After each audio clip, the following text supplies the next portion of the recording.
Okay, students, so let us look at this question. F of x and g of x are two quadratic functions such that f1 minus g1 is equal to 5, f2 minus g2 is equal to 2, f3 minus g3 is equal to minus 5. We have to find f4 minus g4. अब देखिए कैसे approach करेंगे students इस question को.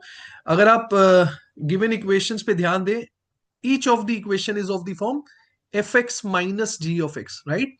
क्योंकि आप देख सकते हैं F1 G1 है, यहाँ पर F2 G2 है, यहाँ पर F3 G3 है. जो पूछा गया that is F4 minus G4. So each equation is of the form f of x minus g of x. अब क्योंकि fx और gx दोनों ही क्वाड्रेटिक इक्वेशन है, कहने से students f of x minus g of x will also be of the quadratic form. ये भी quadratic equation का ही फॉर्म होगी. तो एक काम करते हैं, इसको मान लेता हूं that f of x minus g of x is equal to ax square plus bx plus c. Now students, let's put x is equal to 1. अब अगर मैं x की जगह 1 पुट करूंगा, I'll get f1 minus g1 is equal to, in place of x I have put 1, so I'll get a plus b plus c.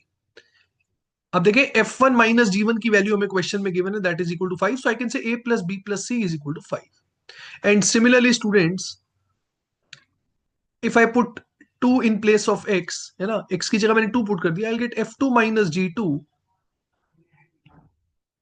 It will be equal to students 4a plus 2b plus c, right? 4a plus 2b plus c, and this we know is equal to 2. And similarly students, I can say f3 minus g3, right? In place of x I'll put 3, I'll get 9a plus 3b plus c, and this students is equal to minus of 5. Now what we are looking for is f4 minus g of 4. तो हमें क्या निकालना, मैं x की जगह अगर 4 put करूंगा, so this equation will now become students 16a plus 4b plus c. So this is what I have to figure out, 16a plus 4b plus c. अब आप देखिए हमारे पास स्टूडेंट्स तीन इक्वेशन है, तीन वेरिएबल्स है, right. So we can easily find the values of A B and C, और वो वैल्यूज में यहाँ पुट कर दूंगा एबीसी के, आई गेट द आंसर. अब इनको सॉल्व कैसे करना है students. So let's assume this is the first equation, इसको मान लेता हूं ये सेकंड इक्वेशन है, और ये है हमारी थर्ड इक्वेशन. तो पहले मैं सेकंड में से फर्स्ट को माइनस कर रहा हूं, ठीक है जी.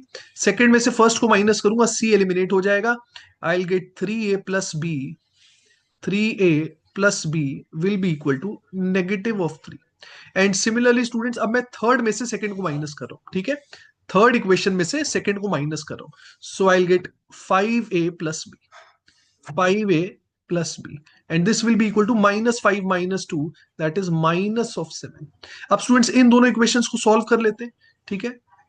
अब ये जो दो इक्वेशंस मैंने लिखी है, सेकंड वाली में से मैं फर्स्ट वाली को माइनस कर रहा हूं, सेकंड वाली में से फर्स्ट वाली को माइनस करूंगा स्टूडेंट्स, b एलिमिनेट हो जाएगा, I will gate twice of a, it will be equal to minus 7 plus 3, that is minus of 4, which will give a is equal to negative of 2.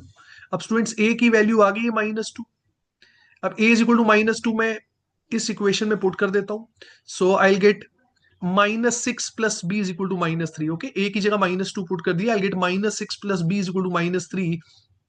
That means b is equal to 6 -3. b comes out to b 3. अब students a और b दोनों पता लग गए हैं.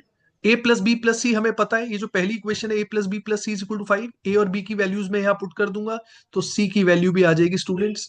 सो -2 plus 3, -2 plus 3 students is 1, 1 plus c is 5, that means c is equal to 4.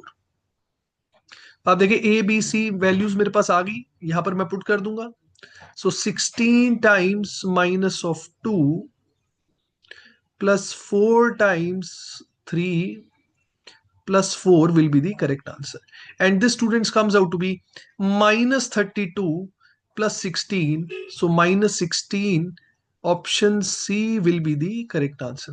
I hope this question is clear to all of you.